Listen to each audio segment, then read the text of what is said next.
ನಾನು ಈ ದೇವಸ್ಥಾನಕ್ಕೆ 5 ವರ್ಷಗಳಿಂದ ಬರ್ತಾ ಇದ್ದೀನಿ. ನಮಗೆ ಇಲ್ಲಿ ಬಂದ ಮೇಲೆ ಸ್ವಂತ ಮನೆ ಕಟ್ಕೊಳಕ್ ಅನುಕೂಲ ಆಯ್ತು. ನನಗೆ ಈಗ 70 ವರ್ಷ ವಯಸ್ಸು. ನನಗೆ ಮಕ್ಕಳಿದ್ದಾರೆ. ಮಕ್ಕಳಿಂದ ಏನು ಸಪೋರ್ಟ್ ಸಿಗ್ಲಿಲ್ಲ.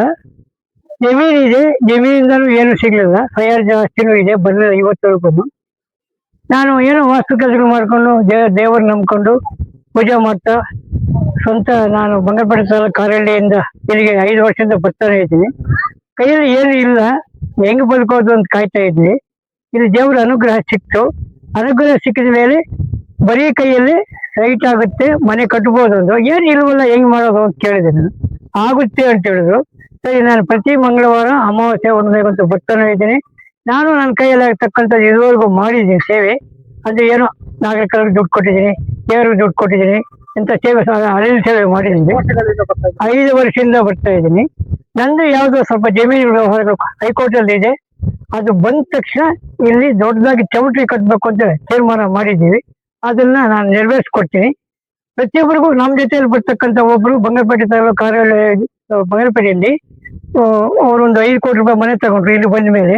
ಇನ್ನೊಬ್ಬರು ಒಂದು ಸ್ವಚ್ಛಕಟ್ಟೆ 5.5 ಲಕ್ಷ ಖರ್ಚು ಮಾಡಿ ಕಟ್ಟಿ ಈಗ ಅವರು ಪಾಯ ಹಾಕಿದ್ದಾರೆ. ನನ್ನ ಜೊತೆಯಲ್ಲಿ ಬಂದವರಿಗೆಲ್ರಿಗೂ ಅನುಕೂಲ ಆಗಿದೆ. ಇಲ್ಲಿ ಬರ್ತಕ್ಕಂಥವರೆಲ್ಲ ನಂಬಿ ಬಂದರೆ ಎಲ್ಲ ಅನುಕೂಲ ಆಗುತ್ತೆ. ನಂಬಿ ಬರಬೇಕು, ಸೇವೆ ಮಾಡಬೇಕು ಅಂತ ಹೇಳ್ತೀನಿ. ಅಮ್ಮವರಿಗೆ ಏನೇನು ಸೇವೆ ಮಾಡಿದ್ರಿ ಇದುವರೆಗೂ ನಾವು ಮಾಡಿರ್ತಕ್ಕಂಥ ದೇವಸ್ಥಾನ ನಮ್ಮ ಕೈಯಲ್ಲಿ ಆಗ್ತಕ್ಕಂಥ ಹಣ ಸಹಾಯವನ್ನು ಕೊಟ್ಟಿದ್ದೀವಿ. ಇದು ಇವ್ರು ಕೊಟ್ಟಿದ್ದೀವಿ, ದೇವಸ್ಥಾನ ಕಟ್ಟುವಾಗ ಕೊಟ್ಟಿದ್ದೀವಿ. ಅದಕ್ಕೆ 1 ಲಕ್ಷ ರೂಪಾಯಿ ಕೊಡ್ಬೇಕು ಅಂತೇಳಿ ಸ್ವಲ್ಪ ಕೊಟ್ಟಿದ್ದೀವಿ, ಮಿಕ್ಕಿ ದಿನ ಕೊಡ್ಬೇಕು. ನಾಗರಿಕರು ಕಟ್ಟುವಾಗ 35,000 ರೂಪಾಯಿ ನಾನೇ ಕೊಟ್ಟಿದ್ದೀನಿ. ಸೇರ್ ಮಾಡುವಾಗನು 10,000 ರೂಪಾಯಿ ಫಸ್ಟ್ ಕೊಟ್ಟೆ, ಮತ್ತೆ 10,000 ಕೊಟ್ಟಿದ್ದೀನಿ. ಈಗ ನಮ್ಮ ಕೈಯಲ್ಲಿ ಆಗ್ತಕ್ಕಂಥದ್ದು ಸ್ವಲ್ಪ ಅಮೌಂಟ್ನ ಅಡ್ಜಸ್ಟ್ ಮಾಡಿ ಕೊಟ್ಟಿದ್ದೀನಿ. ನಾನು ಪ್ರತಿ ಮಂಗಳವಾರ ಅಮಾವಾಸ್ಯೆ ಹುಣ್ಣಿಮೆಗೆ ಬರ್ತಾನೆ ಇದ್ದೀನಿ. ನನ್ನ ನಂಬಿ ಜನಗಳು ನನ್ನ ಜೊತೆಯಲ್ಲಿ ಬರ್ತಕ್ಕಂಥವ್ರನ್ನ ಕರ್ಕೊಂಡ್ ಬರ್ತಾರೆ ಅಂತ ಎಲ್ರಿಗೂ ಅನುಕೂಲ ಆಗಿದೆ. ನಂಬಿ ಬಂದವರಿಗೆ ಅನುಕೂಲ ಆಗುತ್ತೆ.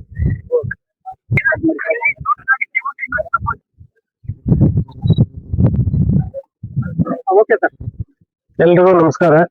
ನಮ್ದು ಇದೇ ಗ್ರಾಮ ದೊಡ್ಡದೂರಿಕೆ ಅಂತ. ಇದಕ್ ಮೊದ್ಲು ಇನ್ನು ಒಂದು 10 ವರ್ಷಕ್ಕೆ ಮೊದ್ಲಂತೂ ಇಲ್ಲಿ ಏನೂ ಇರ್ಲಿಲ್ಲ. ಇಲ್ಲಿ ಈ ಜಾಗದಲ್ಲಿ ಗ್ರಾಮಸ್ಥರೆಲ್ಲ ಬರ್ಬೇಕಾದ್ರೆ ಭಯ ಪಡ್ತಾರೆ. ಯಾಕಂದ್ರೆ ವರ್ಷಕ್ಕೆ 1-2-3 ಜನ ಸ್ವಲ್ಪ ತೀರ್ಕೊಂಡ್ರೆ ಹೆಚ್ಚು ಕಡಿಮೆ ಆಗ್ತಾ ಇದೆ ಅಂತ. ಅದೇ ಆದ್ಮೇಲೆ ಒಂದು 5 ವರ್ಷ ಆದ್ಮೇಲೆ ಹಿಂದ್ಗಡೆ ಇಲ್ಲಿ ಅಮ್ಮನವ್ರ ಒಂದು ಸೇವೆ ಮಾಡ್ಬೇಕು ಅಂದ್ಬಿಟ್ಟು ಏನೋ ಕನಸಲ್ಲಿ ಏನೋ ಬಂದಿದೆ ಅಂತ ಹೇಳ್ಬಿಟ್ಟು ಇಲ್ಲಿ ಪೂಜೆ ಮಾಡಿದ್ರು. ಆವತ್ತಿಂದ ಒಂದೇ ಒಂದು ಯಾರಿಗೆ ಪ್ರಾಣ ಆಗ್ಲಿ, ಹಾನಿ ಆಗಿಲ್ಲ, ತೊಂದರೆ ಆಗಿಲ್ಲ, ಎಲ್ಲ ಅನುಕೂಲ ಆಗ್ತಾ ಇದೆ. ಅದೇ ರೀತಿ ಪ್ರತಿ ವರ್ಷನೂ ಜಾತ್ರೆ ನಡೀತಾ ಇದೆ. ಅದೇ ಇಲ್ಲಿ ಬಂದು ಭಕ್ತಾದಿಗಳೆಲ್ಲ ಏನು ಅರ್ಕೆ ಮಾಡಿದ್ರೆ ಮಕ್ಕಳಾಗಿದ್ದಾರೆ, ಮದುವೆ ಆಗಿದ್ದಾರೆ. ಅವ್ರ ಅನುಕೂಲಕ್ಕೆ ತಕ್ಕಂತೆ ಆ ತಾಯಿ ಪ್ರತಿಫಲ ಕೊಡ್ತಾ ಇದ್ದಾರೆ. ಇನ್ನೊಂದೇನಾದ್ರು ಆ ತಾಯಿ ನಂಬ್ಕೊಂಡ್ ಬಂದವ್ರಿಗೆ ಯಾವುದೇ ಕಾರಣಕ್ಕೂ ಕೈ ಬಿಡೋದಿಲ್ಲ. ನನಗೂ ಅಷ್ಟೇ ಸ್ವಲ್ಪ ಸಮಸ್ಯೆ ಇತ್ತು. ಏನೋ ಆ ತಾಯಿ ನಂಬ್ಕೊಂಡು ಮಾಡ್ಕೊಂಡ್ಮೇಲೆ ನಂಗೆಲ್ಲ ಅನುಕೂಲವಾಗಿದೆ. ಆ ತಾಯಿ ಸದಾ ನಾವು ಇರೋವರೆಗೂ ಆ ತಾಯಿ ಸೇವೆ ಮಾಡ್ಬೇಕು ಅನ್ನೋದು ನಮ್ಮೊಂದು ಅಭಿಪ್ರಾಯ.